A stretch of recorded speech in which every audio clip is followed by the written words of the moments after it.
بلا بلا والله وشي كيلو جيران والله جانتا جلي بوك ما كلاسي اجتياز زور جوانا بومن مزام دليل جانتا عليه اي بوك شي ولا واصل هو بين الكونترات توصل الحبشه ماشي الحبشه قد وصيبه حشا شلون تلقى بيت جورو كوتر الحبشه قد شو اي شو زاد لا سربانه في كونترا او الاسمان كره بلا مزاج كره بلا مزاج الكره القيا كره مزوق عندي هلا هاتي استيو مالك لا كوتر ماراك يا اي والله كلتي ولا كي واد لو كم جات هذه كوتر ماراك لو السباقات مسابقات شلون يعني؟ اسمع اي بيس اشتك كوتري كان بس رافرانبو ايه 2 ساعات ونيوي نبرات وسليماني بيش خوانكي اي لو درويا ازاني او كوتر زور سودي لتو زياتره بچي ازاني روجا 2000 دابتون باي 1000 صمن بينه باي 1000 يلك بينا هاتي توتتي انت والله يسج 2000 رقم يتنازم كامل كره بلا استا كره خاونكي هات ها ميرا زيكا اما برا خوارنكش حاضر كبوني وروچ بيان لمالنيا لازم يعني هاتي بص ناشا بوشي به ايوه كره خاون يعني بخيوي كدو ولا كل انا هس يا اخو بخير خاله باس اسجان بورا بيش خيناك بردي فرمو يا اخو بخير باس دستكان الخوش به بورا تخواش دانيشتم خاله خينا بس اخم تو شلون احوالي انا مسباز خير مشوشي اخوا هسجان شبكم كوتريكم ليون بوا خريق السيما بيتو بي كوتريكش زور جرام بهايا باور بباي $6000 هلا خلا عباس الله عبوسي الله روحان شلون يقول ضلي شلون ابو ديالي قولوا هلا وتشمم كاك هذا الرب ويا بتجبير وضع شلون اخوا باشني سلامة يا اخوا تو شلوني قراو حبيبتي بايد البودية رواية عياك بسياري لكم وين بدك خصنا لازم على الاقل ما نيكرتوها لا هو اي نازم وصل حلاقه دزنا قصر خشو شاكي ايوه قرب ما يسموه جيلا بس والله اذا قال رزق حرمت ما خسيكم عاجز ما بقى ديك دانك هات يقطع شوي باجي عاصي دراسي ما نتيا طبعا رزق حرمت بودي انا كنت بودي واز دوبيا ايه كوري جمر ايه بالله ايه واز دوبيا اي وضع شو انا والله باشا ايه دروستي والله اشكر باشا هو خير تفرق وتدمنا باخوان بهسين قلت قلت لك مليون بوا يعني خريكة أقرم تيابا لي بوي بخوا زول بيران بوي راسك توبرو مبخدرنجا يعني كوتر وانا مهمة وانا قران بهات وانا مشوشي أنا بخوا زول مهم باي $6000 $6000 سي ورقة سي ورقة سي ورقة أو يبهم دوزته $1000 يمي مرتها $1000 هدية جاو كوترك لا كاكا بلجان برو خارني امادكا اتا بيام ليرن يسكو توزي جيتر ديتو منو خال عباسيش بلاني دوزني كوترك يا فريم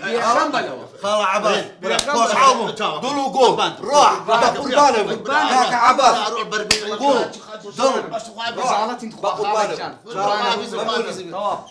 اروح اشكال نا تايا خالجان اجل قوموا بلا حتى بينجي بياني سربان بس سربان نقرن كوترك بدو قرباني روازات ولا قرباني خم النبي ريبط اخونا خم النبي هديك اش بريخو والله ممنون باش بقرباني نا نبي خملو اقد وزيت انا تليفون بو بس قرباني انا رقم قد ما اكونك حالك اكونك نسيما قال عباسي كوتر عيبني قرباني ضلكم بخير يا اخو خالد تليفون يبكي خال عباس $1000 ولا $1000 زنت في رمضان ما طوري بيقرا دعني كي بعيان بيقرا دعني كي بشوا خالد جان قربان ابن خالد جان دنقو باس سونا خالد جان اول يورد دعواتي يمي نا بابا عزيتي جشتوانيا نا اشتوان ابي بالاخوانك زور خوشي لنا وتي خال عباس نيقام دبي لنا ادم وورا سوربرايز كي زور تايبتش مان بوتي إسا تو ناتوي تو إسراحات كي مش إسراحات كي إيه دورة كاكا دورة طاو ده باشا خالق جاي صورتك موسى بلانجر موسى جارك ده باشا بقربة دي خوافيز مش ترتيبو بطح كم لبادم دكانك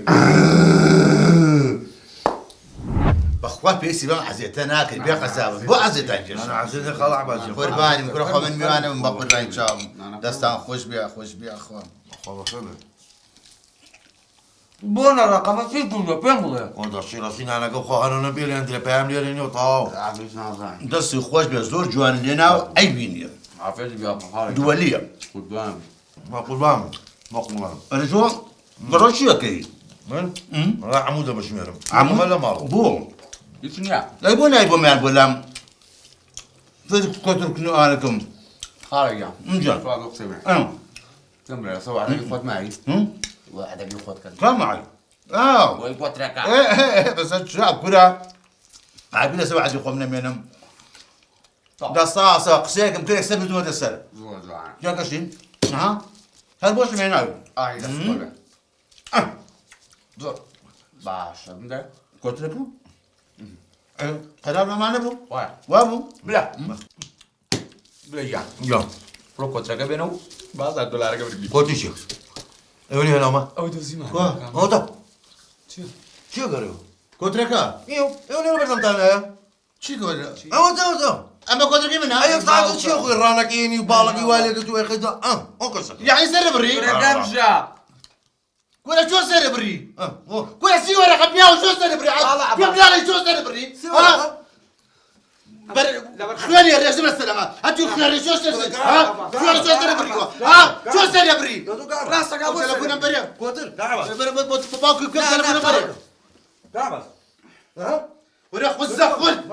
دعوة